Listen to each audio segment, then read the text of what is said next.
Hello दोस्तों, मैं आपका दोस्त अमित गौरव थ्योरी वाला आपका अपना YouTube channel GSC record express में स्वागत करता हूं।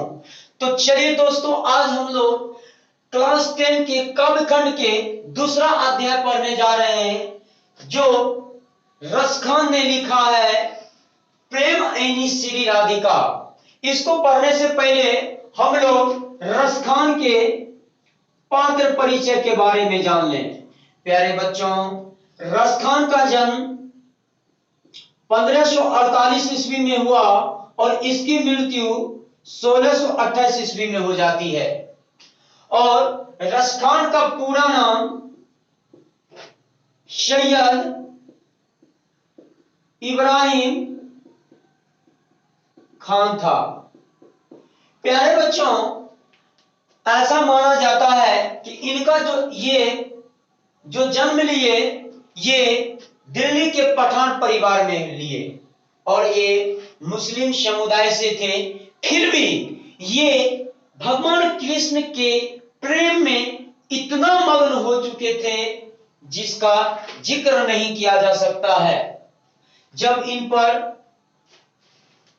कुछ राजाओं का आक्रमण हुआ, शासन चलने लगा, तो ये वहां से बरस चले गए।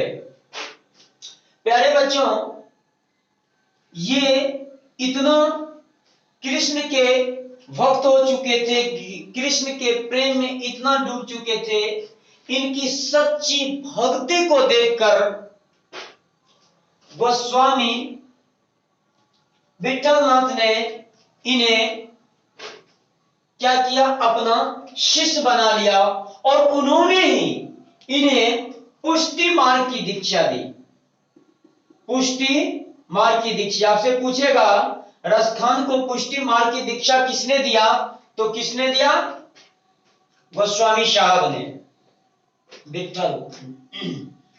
तो प्यारे बच्चों, ये रसखान के जो रचनाएं हैं वो प्रेम वाटिका है, ये बहुत ही प्रसिद्ध है।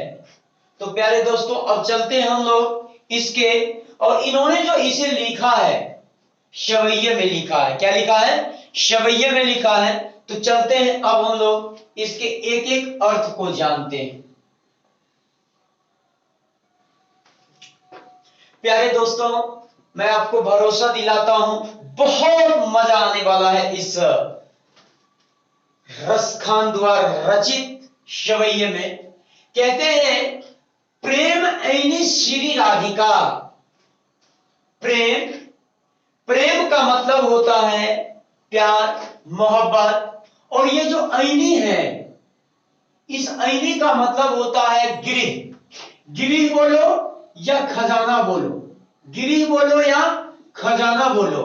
अर्थात रसखान कहते हैं कि ये जो प्रेम की खजाना है वो श्री राधिका है। इन्होंने श्री राधिका को संबोधित करते हुए प्रेम की खजाना के रूप में बताया है।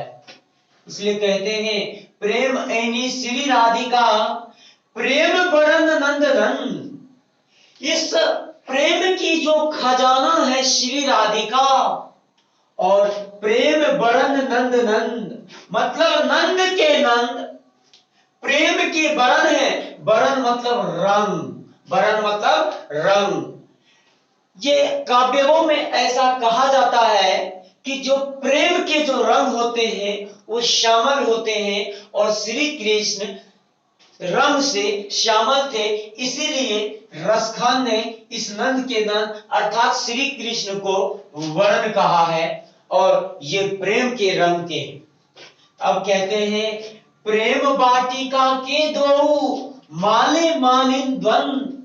ये जो प्रेम रूपी वाटिका है, आप सुने होंगे भाई, ये फूल की वाटिका देखे, पुष्प वाटिका देखे, ये क्या है? तो ये प्रेम रूपी वाटिका के जो दोनों हैं, माली मालिन है।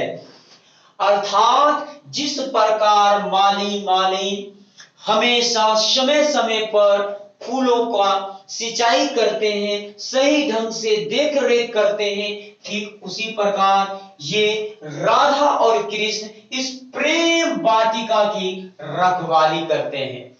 फिर आगे कहते हैं रसखान, मोहन छवि रस खानी लखी, अब दृढ़ अपने नाही। मोहन अर्थात श्री कृष्ण तथा छवि रस खानी लखी, मतलब जब से यह रसखान उस मोहन, उस कृष्ण, उस श्यामल रंग वाले के छवि को देखा है, उसके चेहरे को देखा है, उसके फेस को देखा है, कहता है लकी मतलब देख अब दीर्घ अपने नाही, कहता है दीर्घ मतलब नयन, आंख अपने नाही, कहता है कि अब मेरा आंख अपना नहीं रहा। जब से मैंने उस नंद को देखा है, उस श्री कृष्ण को देखा है, तब से हमारा नयन अपना नहीं है, हमारा ये आंख अपना नहीं है। कहते हैं अचे आबद धनुष से छूटे सर से जाही, जिस प्रकार धनुष पर उस तीर को रखा जाता है तब तक वो हमारे बस में होता है, जब तक छोड़ा नहीं जाता है। जैसे ही उसको छोड़ा जाता है फिर हमारे वो कब्जे में नहीं होता है, वह धनुषधारी अपने टारगेट को फेस करता है। ठीक उसी प्रकार कहते हैं मैं अपने आप को कंट्रोल करके थोड़ा सा क्षणिक नयन को करता हूं, तो लेकिन जैसे ही मैं अपने आप को विचलित होता हूं तो मेरा नयन अपना नहीं रहता है, उस नंद के नंद अर्थात श्री कृष्ण के छवि में ही वो मग्न हो जाता है। प्यारे बच्चों, फिर कहते हैं मोमन मानिक ले गयो चिते चोर नंद नंद, कहता है कि वे मेरे मन के मानिक ले गए हैं चिते चोर नंद नंद। अरे वे श्री कृष्ण ने तो मेरे मन मानिक को लेकर चले गए, वो तो मेरे मन मानिक को चुरा ले गए। फिर कहते हैं अब बेमन मैं क्या करूं परी फेर के फन, अब बेमन अब मैं बिना मन के क्या करूं फरी फेर के फन। उस श्री कृष्ण ने तो मेरे मन को ही ले गया, तो अब मेरे पास तो मन बचा नहीं, अब तो मैं बेमन हो गया हूं, अब मैं बेमन का क्या कर सकता, मैं तो उसके फेरे के फंद में फंस गया हूं। फिर कहते हैं प्यारे बच्चों कि प्रीतम नंद किशोर जा दीनते नैन ही लगायो। प्रीतम नंद किशोर अर्थात श्री कृष्ण को बारे में कहा है जा दिन ते नैन लागियो, कहता कि जिस दिन उस नंद किशोर उस कृष्ण से मेरा नयन लगा है, मेरा नयन लगा है, मन पावन चित चोर पलक ओठ नहीं करी सको। जिस प्रकार से उन्होंने मेरे मन को चुराया, जिस दिन से मेरा नयन उस पे लग गया, मैं उन्होंने जब मेरे चित्त को चुराया है, मैं उस पलक उठाकर भी नहीं देख पाया, इतना वो फास्ट था। इसलिए कहते हैं कि मैं उसकी प्रेम में इतना डूब गया कि मैं अपने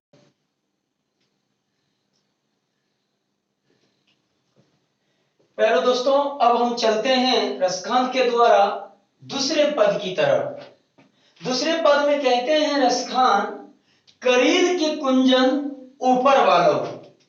प्यारे दोस्तों, इस करील का मतलब होता है वो कांटेदार झाड़ीदार वृक्ष के कुंजन मतलब बगीचा, ऊपर वालों मतलब वो कांटेदार झुर्रीदार बगीचे के बारे में ये कहते हैं कि या लकुटी अरु कमारिया पर राज तिहु पुर की तजी डारों। ये कहते हैं लकुटी लकुटी मतलब होता है लाठी, पैना। अरु, अरु मीन्स होता है और। कामरिया मतलब कमर पर बांधा हुआ वह कम्बल, कमर पर बांधा हुआ वह कम्बल कहते हैं। रसखान, यदि मुझे कृष्ण के गाय चराने वाले लाठी, पैना और वो कम्बल मिल जाए तो मैं इन तीनों राजत्यों मतलब तीनों लोक के उस राज को अगर मुझे मिल जाए, उस राज को मैं त्याग सकता हूं, क्योंकि मुझे इन्हीं के लाठी और उस कंबल में अपने आप को मग्न रहने की आदत हो गई है। फिर कहते हैं रसखान, आठवीं सिद्धि नवो निधि को सुख नंद की गाय चराई बिचारो। यदि मुझे उस नंद के नंद अर्थात श्री कृष्ण के गाय चराने का अवसर मिल जाए तो मुझे उन आठों सिद्धि और नौ निधि के ज्ञान के बराबर हो जाएगा। ये गाय चराने के सामने ये आठों सिद्धि नौ निधि मेरे लिए बेकार है। फिर कहते हैं कि रसखानी कबो इन आंखी सो बज के मन बाग तराग निहारो। रसखान कहते हैं कि मेरा नयन, मेरा आंख तरस रहा है उस बर्ज के बनवार। बर्ज मतलब जहां पर श्री कृष्ण गाय चराया करते थे, मुझे वह दृश्य देखने का जो है मैं ललाहित हूं। फिर कहते हैं तराग निहारो, मैं उस तालाब को देखने के लिए उत्साहित हूं जहां पर वे नहाते थे, गायों को नहाते थे, खुद को नहाते थे। फिर कहते हैं कोटिक सौ कल धौत के धाम करिल के कुंजन उपरवारों। कोटिक मतलब करोड़ों, कल धौत यहां पर इंद्र को संबोधित किया गया। कहता है कि यदि मुझे करोड़ों इंद्र के धाम मिल जाए, अर्थात वह स्वर्ग भी मिल जाए, फिर भी मैं उसे नकार दूंगा, क्योंकि मुझे करील के कुंजन ऊपर वालों वही कांटेदार बगीचा में ही मैं अपने प्रभु श्री कृष्ण के भक्ति में लीन होना चाहता हूं। प्यारे जो दोस्तों, ये जिस प्रेम की बात करते हैं वो वाला लपंटुस वाला नहीं, ये आत्मा वाले प्रेम की बात करते हैं। प्यारे दोस्तों, हिंदी में इसे प्रेम कहते हैं। अगर बायोलॉजी की भाषा में की जाए तो यह एक अट्रैक्शन है जो हाइपोथैलेमस के एक्टिव होने के कारण होता है और बहुत सारे हार्मोन से उसके कारण एक्टिव होने के कारण होता है। प्यारे दोस्तों, मैं आपको एक बात बता दूं, ये प्रेम ये ढाई अक्षर का है, इसलिए कहते हैं ढाई अक्षर प्रेम का पढ़े सो पंडित होए। प्यारे दोस्तों, ये प्रेम हुआ, अगर आप प्यार की बात करें ये भी अधूरा है, मोहब्बत की बात करें ये भी अधूरा है, इश्क की बात करें तो ये भी अधूरा है, इसमें अक्षर कम कम है। प्यारे दोस्तों, आप एक गाना भी सुने होंगे, इश्क द बिगल बिचिनो इंट्री, जो डूब जाए इसमें तो ना ही सुनेगा आपका कमेंट्री। प्यारे दोस्तों, अभी हम लोगों ने क्या किया, रसखान द्वारा रचित इस सवैये को हम लोगों ने पढ़ा। आई होप कि आप समझ हो